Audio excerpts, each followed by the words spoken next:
पूर्णमासी का व्रत करने से सभी सांसारिक सुखों की प्राप्ति होती है। 32 पूर्णिमा व्रत करने से वैधव्य योग का नाश होता है, अखंड सौभाग्य की प्राप्ति होती है। पूर्णिमा व्रत से आपके सभी मनोरथ पूर्ण होते हैं। प्राचीन काल की बात है, इस पृथ्वी लोक पर एक प्रसिद्ध राजा चंद्रहास से पालित अनेकों रत्नों से परिपूर्ण क्रांतिका नाम का एक नगर था। वहाँ पर धनेश्वर नाम का एक ब्राह्मण था। उसकी पत्नी का नाम रूपवती था, वह सुशील थी। दोनों उस नगरी में रहते थे।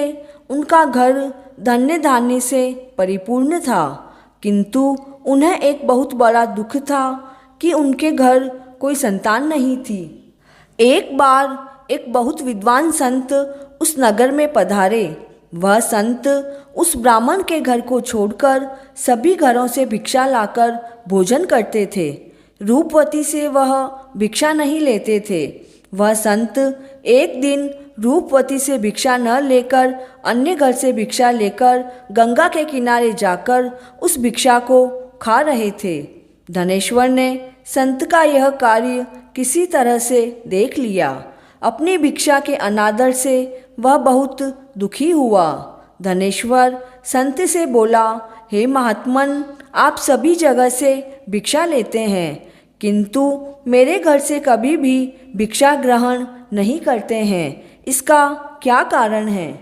संत ने कहा कि निसंतान के घर की भिक्षा पतितों के अन्न के जैसी होती है।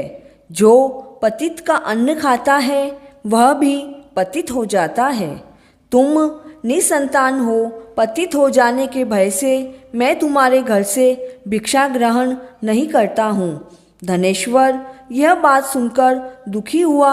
अपना दुख बताते हुए संत से कहा, हे महाराज, आप मुझे कोई ऐसा उपाय बताइए जिससे संतान की प्राप्ति हो। तब संत ने कहा, हे ब्राह्मण, तुम माँ चंडी की आराधना करो। घर आकर उसने अपनी पत्नी को यह सारी बात बताई। माता की आराधना करने के लिए वह जंगल में चला गया। वन में जाकर व्रत व उपवास भी किए। माता चंडी ने उसे 16वें दिन सपने में दर्शन दिए और कहा, हे धनेश्वर, जा, तेरे पुत्र होगा, किंतु वह केवल 16वें वर्ष की आयु में ही मृत्यु को प्राप्त हो जाएगा। यदि तुम दोनों पति पत्नी 32 पूर्णिमा के व्रत विधि पूर्वक करोगे तो वह दीर्घायु होगा। जितनी तुम्हारी सामर्थ्य हो उतने आटे के दीपक बनाकर शिवजी का पूजन करना। पूर्णिमा के दिन उनकी संख्या 32 हो जानी चाहिए। प्रातःकाल होने पर इस स्थान के साथ आम का वृक्ष दिखाई देगा।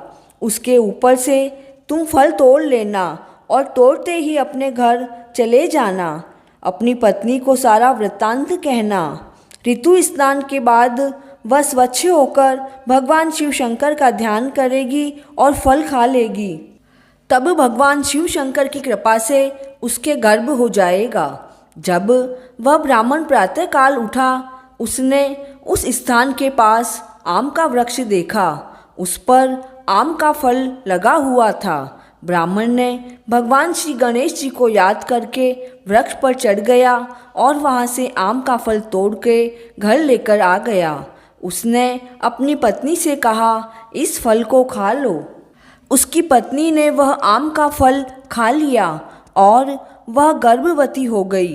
देवी माँ के आशीर्वाद से उन्हें पुत्र की प्राप्ति हुई, जिसका नाम उन्होंने देवीदास रखा।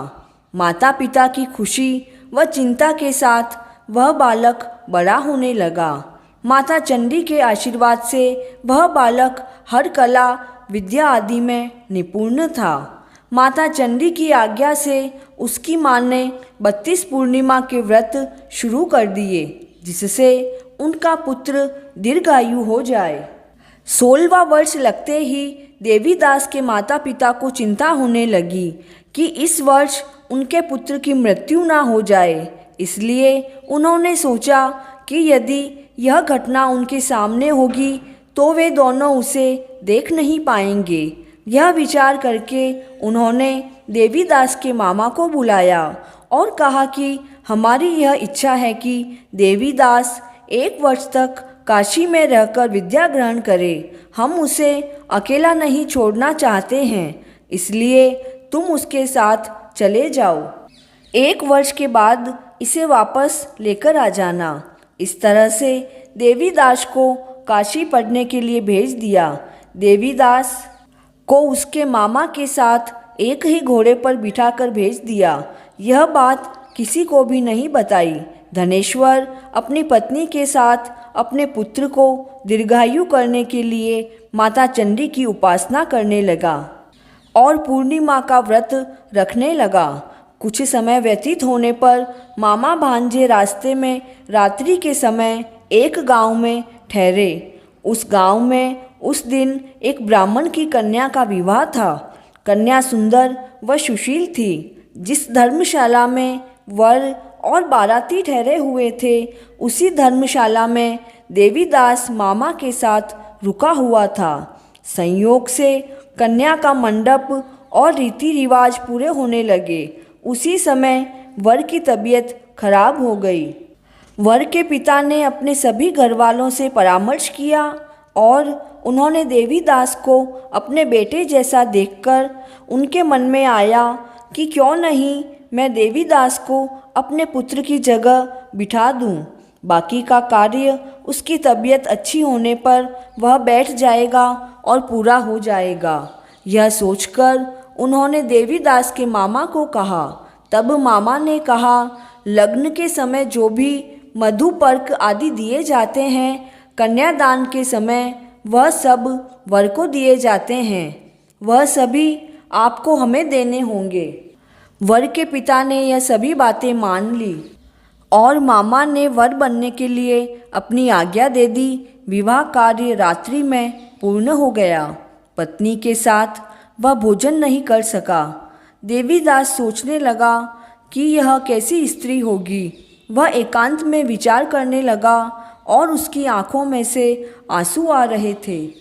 तभी वधू ने पूछा, क्या बात है, आप इतने उदास क्यों हो? तब देवीदास ने अपने पिता और मामा के बीच जो भी बात हुई वह सब बता दी।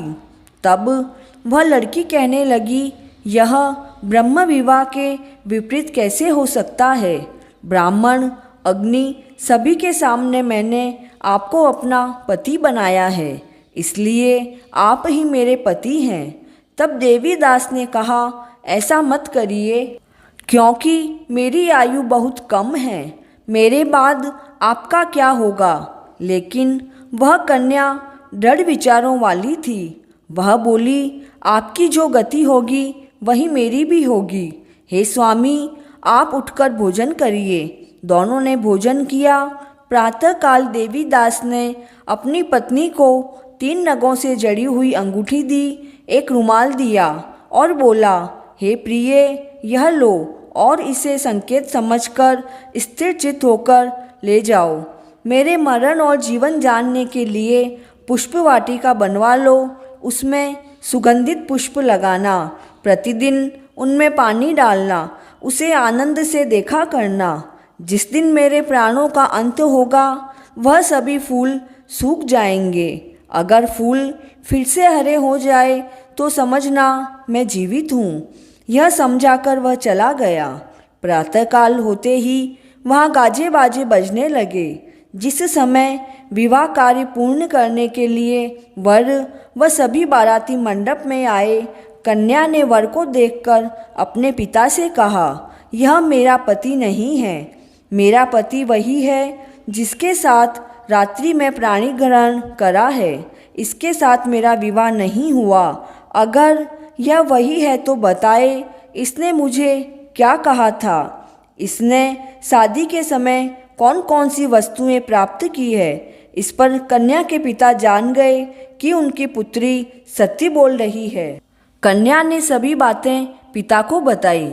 बारात बिना दुल्हन के वहाँ से लौट गई। देवीदास का काशी में कुछ समय व्यतीत होने पर एक दिन काल से प्रेरित होकर एक सर्प आया। उसने उसे डसने का प्रयत्न किया। उस विषधर के प्रभाव से उसके शरीर में विष फैल गया। वह मूर्छित हो गया, किंतु उसके प्राण नहीं निकले। प्रभु कृपा से उसी समय माता पार्वती व भगवान शंकर वहां आए। उसको मूर्छित देखकर माता पार्वती ने भगवान शंकर से कहा, हे महाराज, इस बालक की माता ने आपके लिए 32 पूर्णिमा के व्रत किए हैं, जिसके प्रभाव से हे भगवान आप इसे प्राणों का दान दे दीजिए। माता पार्वती के कहने पर भक्तों पर कृपा करने वाले भगवान शिव ने उसे प्राणों का दान दे दिया। इस व्रत के प्रभाव से काल को भी पीछे हटना पड़ता है और देवीदास स्वस्थ होकर बैठ गया। उधर उसकी स्त्री उसी काल की प्रतीक्षा कर रही थी। उसने देखा उस पुष्प वाटिका के फूलों को कुछ नहीं हो रहा है। उसको अत्यंत आश्चर्य हुआ। वाटिका वैसे ही हरी भरी है। यह जानकर कि उसके पति जीवित हैं, यह देखकर वह बहुत प्रसन्न रहा करती थी। कन्या ने अपने पिता से कहा, आप जाइए व मेरे पति को ढूंढ कर लाइए। जब देवीदास का 16वां वर्ष पूर्ण हो गया तो देवीदास अपने घर की ओर लौटने लगा। देवीदास अपने मामा के साथ अपने ससुर के घर पहुंचा। दोनों को वहां आया देखकर देवीदास के ससुर को अत्यंत प्रसन्नता हुई। देवीदास के ससुर ने पूरे नगर को इकट्ठा किया। वह अपनी बेटी को विधिवत रूप से अपनी बेटी को देवीदास के साथ विदा किया। कुछ दिन बाद देवीदास अपनी पत्नी व मामा के साथ अपने गांव के निकट पहुंच गया।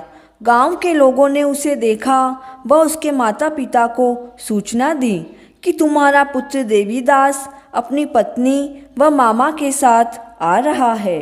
यह सुनकर वे दोनों आश्चर्यचकित हो गए, किंतु कई अन्य लोगों ने आकर यह बात दोहराई तो वे बहुत खुश हुए। देवीदास ने अपने माता पिता के चरणों में प्रणाम किया। वह अपनी पत्नी और सास ससुर के बारे में बताया। अपने बेटे व बहू के आने की खुशी में धनेश्वर ने एक बड़ा भारी उत्सव किया। इस प्रकार धनेश्वर के 32 पूर्णिमाओं के व्रत के प्रभाव से उनका पुत्र दीर्घायु हुआ। जो स्त्रियां यह व्रत करती हैं वे जन्म जन्मांतर के वैधव्य के दुख को कभी नहीं भोगती है, सदैव अखंड सौभाग्यवती रहती है। यह व्रत पुत्र पौत्र को देने वाला, समस्त मनोकामनाओं को पूर्ण करने वाला है। इस पूर्णिमा के दिन किए गए दान पुण्य का फल भी 32 गुना बढ़ जाता है। कथा पूर्ण हुई। जय श्री कृष्ण।